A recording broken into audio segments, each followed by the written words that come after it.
Generals Die in Bed. Chapter 8. London. London. It is 3 o'clock in the morning. We are weary with the long hours of travel. I walk out of the soot-colored ugly Waterloo station and hail a cab. I give the driver the name of a little hotel. I am taken up to a room. I ask where the bathroom is. In a few minutes I am scrubbing myself vigorously. It is 5 o'clock when I turn in. I stretch myself royally between the cool white sheets. Outside I hear the rumble of early morning traffic. I listen hungrily. The hollow, echoing sound of horses' hoofbeats. The roll of wheels on the macadam. The growl of an omnibus as it passes my window. I snuggle contentedly under the sheets and fall asleep. It is late afternoon when I awake. I dress leisurely, soaking in each quiet moment. The room is peaceful. It is years since I have been alone like this. I polish my boots, shine my buttons, and leave the hotel. On the steps I light a cigarette and look around me. Nobody notices me. The traffic of the city flows on all sides of me. It is dusk, and the few lights permitted are shaded so as not to be visible from the air. I walk to the corner. A woman passes me and whispers, "Hello, Canada." Too early for that. First I must get a drink and then a bellyful of food. I walk into a restaurant on Shaftesbury Avenue. I order a meal and a bottle of wine. After the first few mouthfuls I notice that I am not very hungry. That man on the leave train was right. I drink a glass of wine and light a cigarette. Well, I am happy anyhow. The waiter sees the insignia on my shoulders. He is a tall, pale Cockney. He hovers over me. "How is it over there?" I do not feel like talking. "Lousy," I reply. A pretty girl sits opposite me. She leans across the table and asks for a match. I give her a light. We walk out of the restaurant together. Her name is Gladys. We walk along the streets talking and laughing. She is an excellent companion for a soldier on leave. She does not mention the war. We are in the Strand near Fleet Street. "Let's have a drink," she says. "Sure." "Don't say sure," she says. "It sounds American. Say, of course." "But I am an American." "I don't like Americans." "All right, then I'm a Canadian." We walk into the family entrance to the pub and order 2 double-headers of scotch. We sit and drink and talk. "Where shall we go tonight?" "Anywhere you say." "Do you want to go to the Hippodrome?" "Yes." We order another drink. I feel flushed. We walk out of the public house and into the humming streets. She puts her arm in mine and we walk up the street. Her body is close to mine. I feel its contours, its firmness. There is an odor of perfume. "Love me?" She looks at me with wide open eyes. "Yes, I love all the boys." She squeezes my arm. I do not like her answer. I frown. She hastens to explain. "I have enough for you all, poor lads." My frown breaks a little. "Now then, let's not talk of things like that," she says. The whiskey is racing through my veins. I feel boisterous. I swagger. The thought of the trenches does not intrude itself now. I buy the tickets for the theater. Inside, the performance has started. On the stage, a vulgar-faced comic is prancing up and down the apron of the stage singing. Behind him, about 50 girls dressed in gauzy, khaki stage uniforms who look like lewd female Tommies dance to the tune of the music. Their breasts bob up and down as they dance and sing. Oh, it's a lovely war. What do we care for eggs and ham when we have plum and apple jam? Quick march, right turn. What do we do with the money we earn? Oh, oh, oh, it's a lovely war. The tempo is quick, the orchestra crashes, the trombones slide, the comic pulls impossible faces. The audience shrieks with laughter. Gladys laughs until tears roll down her face.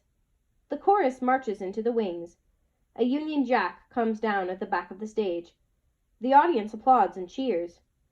I feel miserable. The fat comic, the half-undressed actresses, somehow make me think of the line. I look about me. There are very few men on leave in this theater.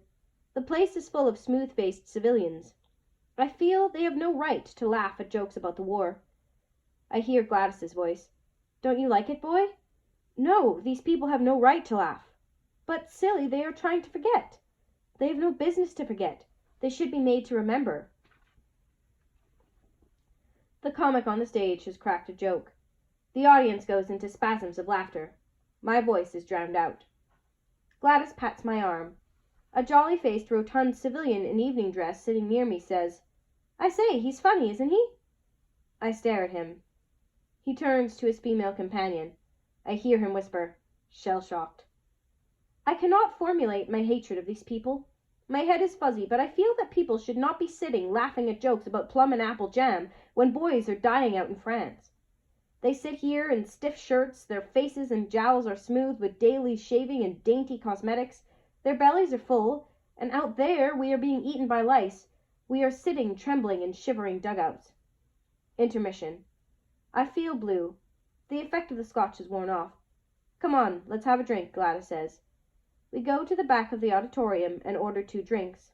It is a long wait, and we have several drinks before the curtain goes up again.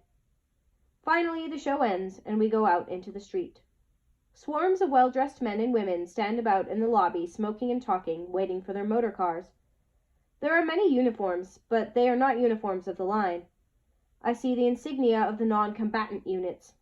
Ordnance Corps, Army Service Corps, Paymasters.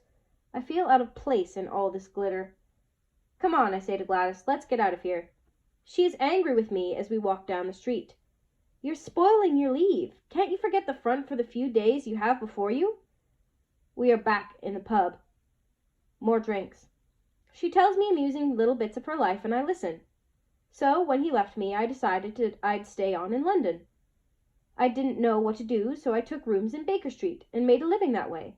But I'm not like other girls. So.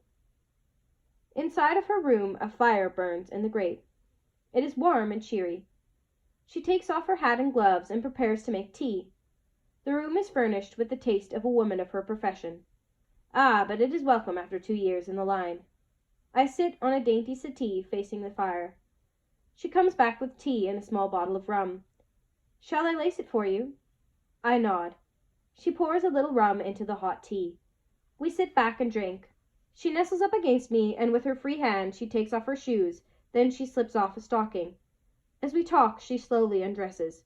Finally, she stands up in only a gauzy slip. The rum is tingling in every nerve. The fire throws a red glow over her white skin. She sits on my lap and then jumps up. "My, but your uniform is rough." I take a roll of pound notes out of my pocket. I put them on the table close at hand. "Listen," I say, "I like you. Let me stay here for my 10 days. I was going to say that to you, but I was afraid you might misunderstand me. Most of my boys spend their whole leave with me. I don't like them running off in the morning. It's a little insulting," she ends with a little laugh. The fire crackles on the hearth. The rum sings in my head. The heat of the fire beats on my face. Her slim white body entices me. Bang! An explosion in the street. I leap to my feet. My heart thumps. She laughs. "Silly, that's only a motorcycle backfiring. You poor thing, your face is white." She puts her hands on my face and looks anxiously at me. I try to laugh. We lie in bed.